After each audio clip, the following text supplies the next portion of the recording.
At 3 p.m. today, our so-called Supreme Court is accepting briefs on the new case that was filed by Texas, joined by 17 other states, to invalidate the results of the November 3rd presidential elections, based upon state legislatures not playing a role in changing the voting requirements in 4 swing states: Michigan, Wisconsin, Pennsylvania, and Georgia.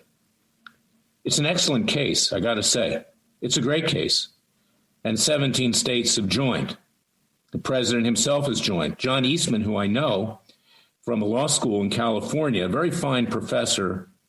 There's an article on CNN that's running right now that lays out actually what's at stake here in a fair way. But then at the end, it calls Eastman a racist because he correctly pointed out that Kamala Harris is not a natural-born citizen under our Constitution, since both of her parents weren't born here, and therefore even ineligible to be vice president. Of course, that's not before the Supreme Court. They're too afraid of issues like that. That was raised during the years of Obama. And it wasn't racist because Marco Rubio and Ted Cruz, and before that, John McCain, they weren't eligible either. It doesn't matter whether you're black, white, or whatever color. Is a natural-born citizen is defined as a person born in this country or its territory to 2 American parents. It was defined by a text that our framers used, the Law of Nations by Emmerich Vattel, and has been cited in many Supreme Court cases. I once asked Justice Scalia for the definition of natural-born citizen. He started choking, even though he used Emmerich Vattel in a prior decision with regard to Arizona's anti-illegal immigration bill, SB 70.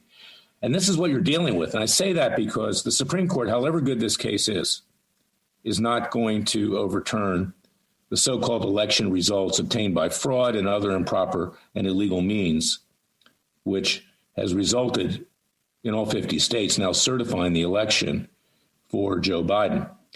This is the reality in this country, is that our government is totally corrupted and corrupt. And that's what my new book discloses. It takes a revolution. Forget the scandal industry. You can purchase it at Amazon.com. And as I've said over and over, because I want you to read this book, I keep saying it because I want it to sink in, is that Jefferson predicted that unelected federal judges and justices would become despots and tyrants because they're not accountable to the American people.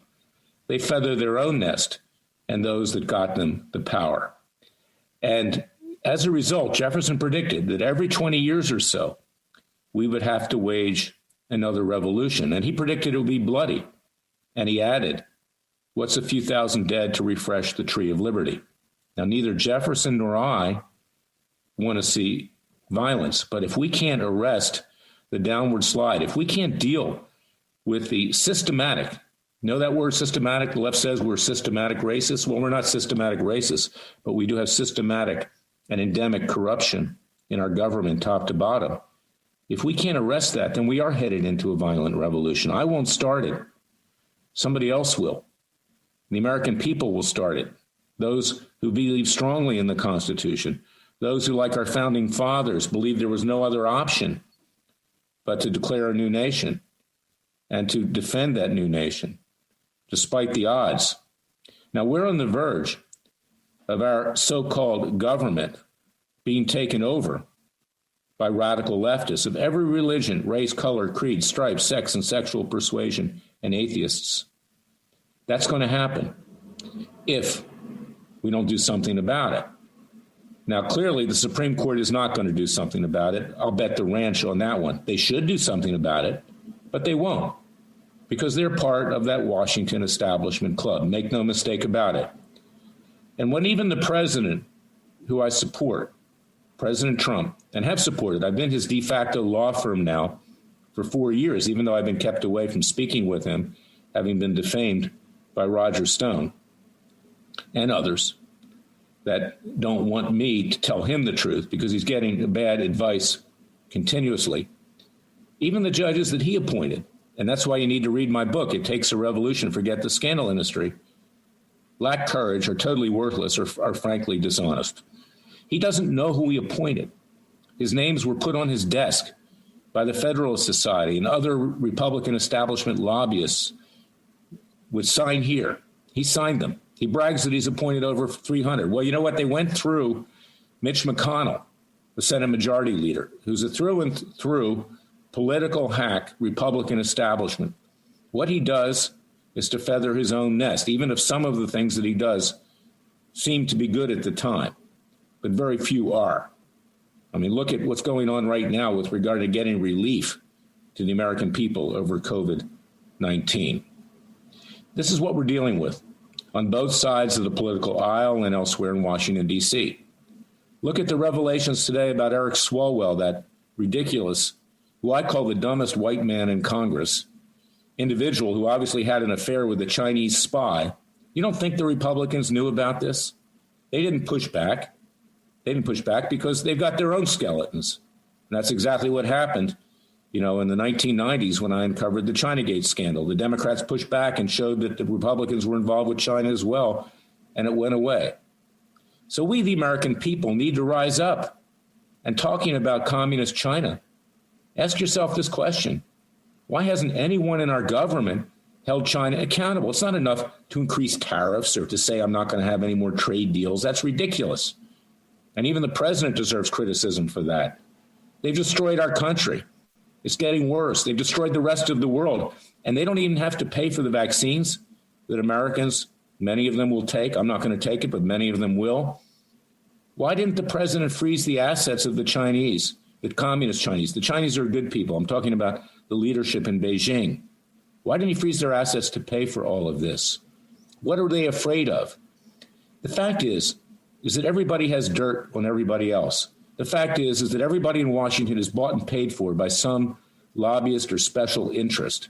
The fact is that the president himself is afraid that investigations against his family by Democrats in New York, and now that if Biden assumes the presidency, his attorney general, who's likely to be Doug Jones, this disgusting hack who destroyed my client with slander and lies in Alabama, Justice Roy Moore, is going to become attorney general. There will be a purge. There will be an inquisition.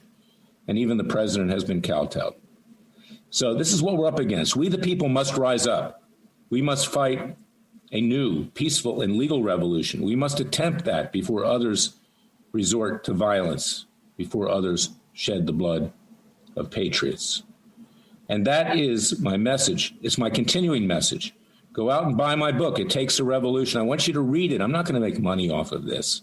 It was in my heart. It has to be said. It's not something you'll see on the Hallmark Channel during Christmas. It's something which you need to understand, digest, and see just how much peril we are in. And therefore, we must forget the scandal industry. Get up off the couch. Turn off Hannity. Get to work. Join our Freedom Watch's Justice League or do something else. We must rise up with citizens' grand juries and hold the criminals accountable. We must exercise our rights of citizens' arrests peacefully and legally and bring this country back to the vision of our founding fathers. That's my message for today. God bless you. God bless your family. Try to stay safe. I would suggest that you exercise your Second Amendment rights and defend yourself because the left is coming for you. And we need to prevent that by all means. I'll be back tomorrow with another special podcast. Until then, thank you for listening to me.